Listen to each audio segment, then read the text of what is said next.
Share screen.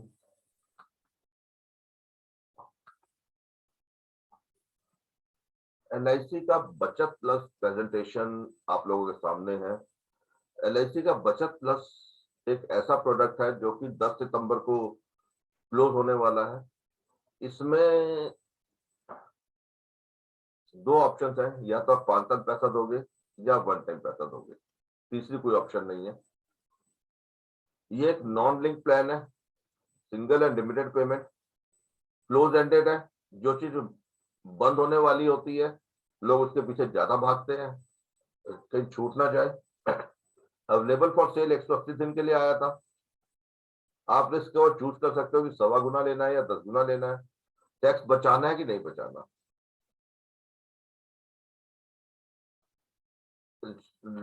High income वालों के लिए भी सुटेबल है, लो इनकम वालों के लिए भी सुटेबल है, यहाँ लिखा नहीं हुआ मैंने। पर शॉर्ट स्पैन ऑफ जो छोटे टाइम के लिए इनकम अर्न कर रहे हैं उन लोगों के लिए तो ये बहुत ही ज्यादा सुटेबल है। जैसे कि जो कहता है कि मुझे ज्यादा टाइम अपने ऊपर लायबिलिटी नहीं लेनी,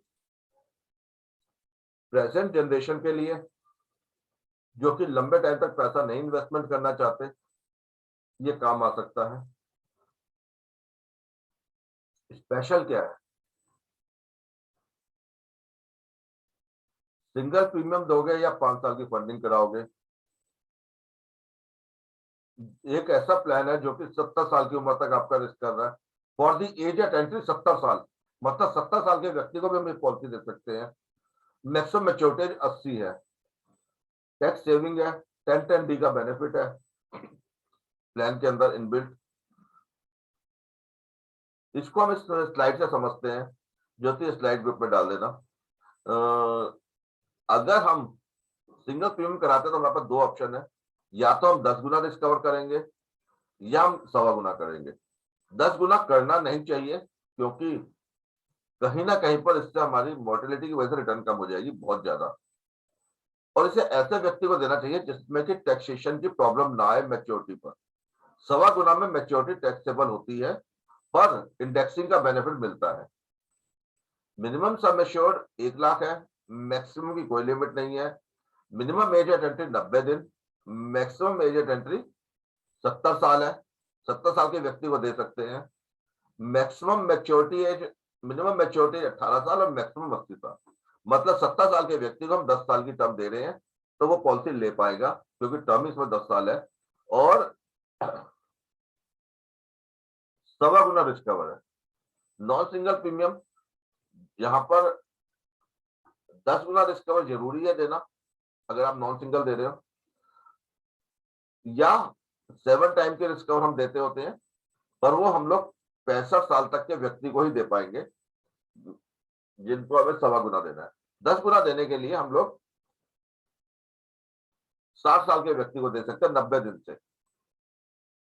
मैक्सिमम मैच्योरिटी 75 है, 7 साल वाले के लिए मैच्योरिटी 80 साल हो जाती है। मिनिमम सम एश्योर्ड दोनों में 1 लाख रुपए है। 1 लाख रुपए के हिसाब से प्रीमियम कैलकुलेट कर दिया जाएगा, तो हम चेक कर लेंगे कि क्या प्रीमियम बनता है।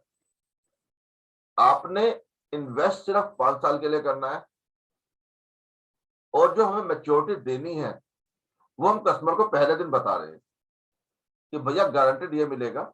917 जितना तो नहीं मिलेगा, पर उससे थोड़ा सा कम मिलेगा, पर गारंटेड अमाउंट के लिए आपको कुछ सेक्रीफाइस करना पड़ेगा। साथ में लॉयल्टी एडिशन है, हम उसको मेंशन नहीं करते होते बताने के लिए कि नहीं मिला तो कोई फर्क नहीं पड़ेगा, LIC ने डिक्लेयर किया हुआ है, हम नहीं बता रहे, हमारी टीम नहीं बता रही उनको कि लॉयल्टी एडिशन भी है। LIC के लिए प्लान बेचना बहुत आसान है, क्योंकि उनको पता है कि उन्होंने देना क्या है। गारंटेड मैच्योरिटी देनी है तो उन्हें पहले दिन से पता है, इसलिए इसमें कहीं भी इधर उधर की बात नहीं है। जो आप बोल रहे हो वो सच बोल रहे हो। प्रीमियम आपका या तो एक बार में आ जाएगा, 5 सालों में आएगा। क्लोज एंडेड है, 10 तारीख को बंद हो जाएगा। अभी बेच लोगे तो बहुत अच्छी बात है, 20 दिन बचे प्लान को बेचने के लिए। नॉन मैच्योरिटी डिफाइंड प्लानिंग, आपके पास बिल्कुल सब कुछ क्लीन है, क्लियर है, कोई इसमें डाउट नहीं है। हमारा रोल क्या है कि इसके कुछ फेवरेबल पॉइंट्स को लेके हम लोगों को बताएं और कुछ पॉलिसीज में बेच के अपने इनकम बढ़ा सकते हैं। क्योंकि अगर आप नहीं करोगे तो 60 साल 70 साल का व्यक्ति आपसे कोई पॉलिसी लेने आने वाला नहीं है, और अगर वो नहीं आने वाला तो हम इसे बेच के अपनी जेब क्यों नहीं भर लें। तो हमें इस काम को थोड़ा सा टेस्टफुली प्रैक्टिकल शेप में लेके बेच लेना चाहिए। अभी तक आप पूछ सकते हैं क्यों नहीं बेचा। मुझे लॉयल्टी एडिशन पे हमेशा ऐसा डाउट रहता है कि लॉयल्टी क्या देंगे क्या नहीं देंगे, बट इन दिस केस जब मैं देखता हूं कि मुझे गारंटेड अमाउंट तो ये मिल रहा है, मैं सब उसी को कमिट करने के बाद भी मेरे को कोई प्रॉब्लम नहीं दिखाई दे रही, तो मैं इसको गारंटेड प्रोडक्ट क्या के बेचने के लिए तैयार हूं। मैं कुछ एग्जांपल दे रहा हूं आप लोगों को जो एफडी से कंपेयर किए हुए हैं। बचत plus investment every year for 5 years 80,000 साल का देता हूं मैं एट द एज ऑफ 30। मेरी टोटल इन्वेस्टमेंट हो गई 3,95,000 की। मुझे 5 लाख रुपए मिलेगा ही मिलेगा। मैं लॉयल्टी एडिशन को बिल्कुल काटा मार देता हूं कि मेरे को एक पैसा लॉयल्टी एडिशन नहीं मिल रहा। 10 गुना रिस्कवर है, इनकम में नॉन टैक्सेबल हो जाती है। सेम पैसा अगर मैं 5.3% की आरडी में लगाता हूं तो मेरे को 5 साल के बाद ये पैसा 10 साल के बाद मिलना है। जो मैं 5 साल के बाद जो पैसा मिलता है उसको मैं रीइन्वेस्ट करके 10 साल के लिए भी लगा लेता हूं, तो मेरे को टैक्सेबल अमाउंट 5,90,000 मिलता है। यहाँ पे मुझे 5 लाख नॉन टैक्सेबल मिलता है, तो मेरे लिए कौन सा बेनिफिट है। एक छोटी एज के व्यक्ति के लिए 10 साल का प्लान बेचने के लिए बहुत अच्छा टूल है कि आप 5 साल पैसा दो, 10 साल के बाद एक लमसम पैसा ले लो। एक 30 साल का व्यक्ति 15 साल के टर्म के लिए प्लान लेता है। मैं इसको बेचने में इंटरेस्टेड इसलिए नहीं हूं क्योंकि इसके बदले में उसे उमंग दे सकता हूं, उमंग मुझे बेटर रिटर्न दे देगी। पर हाँ, अगर वो हमें ये प्लान बेचना पड़ता है और गारंटी रिटर्न दिखानी है, 5 साल का व्यक्ति 60,200 रुपए पर ईयर दे, उसने 5 साल में 3 लाख रुपए दिया, 15 साल के बाद उसे 5 लाख रुपए मिल जाता है। अगर मैं उसको पैसे को एफडी में लगाता हूँ 5.25% की, जो कि आज की डेट में मिलेगा नहीं आने वाले 10 सालों में, तो मेरे को 5,84,000 रुपए मिलता है और वो टैक्सेबल होता है और ये पैसा मेरा नॉन टैक्सेबल होता है। तो मैं कोशिश कर रहा हूं कि कुछ पैसा जो मेरा आरडी या एफडी में जा रहा है उसको मैं यहां कन्वर्ट कराने की कोशिश करके नॉन टैक्सेबल अमाउंट बना सकता हूं। सुषमा जी जैसे लोग इस प्लान को बहुत अच्छे से बेच सकते हैं। अगर मैं ये प्लान को सिंगल प्रीमियम में लेता हूं तो मैं दोनों में 2,67,000 रुपए लगाता हूं। 15 साल में एलआईसी देती है 5 लाख रुपए प्लस लॉयल्टी एडिशन, कुछ तो देगी। 10 गुना रिस्क कवर के साथ वो लोग देते हैं 5,88,960 रुपए, और जो उनका इंटरेस्ट है वो टैक्सेबल हो जाता है। हमारा पैसा सारा नॉन टैक्सेबल हो जाता है। 588 में जो इंटरेस्ट पोर्शन को अगर मैं टैक्सेबल भी मान लेता हूं तो 2.5 लाख रुपए के ऊपर 10% भी लगा रहा तो 25,000 तो ये कम हो जाता है।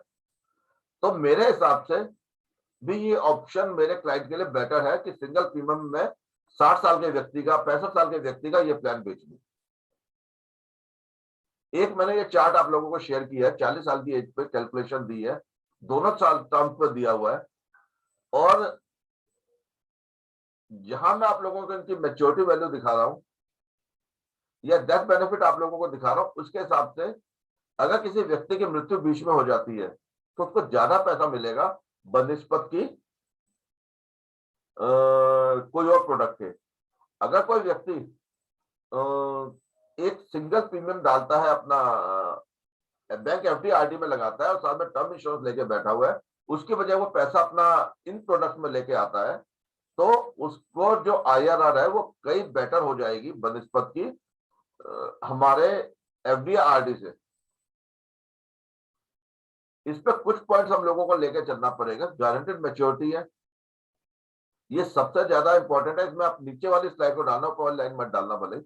गारंटेड मैच्योरिटी है, 5 साल की फंडिंग है, policy bond with maturity value मिलेगा लिखा हुआ, जो मिलेगा लिखा हुआ वो मिलेगा ही मिलेगा। हम 70 साल के व्यक्ति को पॉलिसी बेच सकते हैं। कुछ जगह पर जब हम सिंगल प्रीमियम बेचेंगे तो वहां पर हम लोगों के लिए एक ही ऑप्शन हो सकती है कि हम इसे नॉन मेडिकल में भी बेच पाए। आइडियल प्लान, बैंक डिपॉजिट को हम लोग अपने पास खींचने के लिए एक हमारे पास एक आइडियल चीज आ गई है, अगर हम अभी कुछ दिनों के लिए इसे यूज करें तो। मेरे ख्याल से इस प्लान के बारे में मुझे यहीं तक ही देना था आप लोगों को।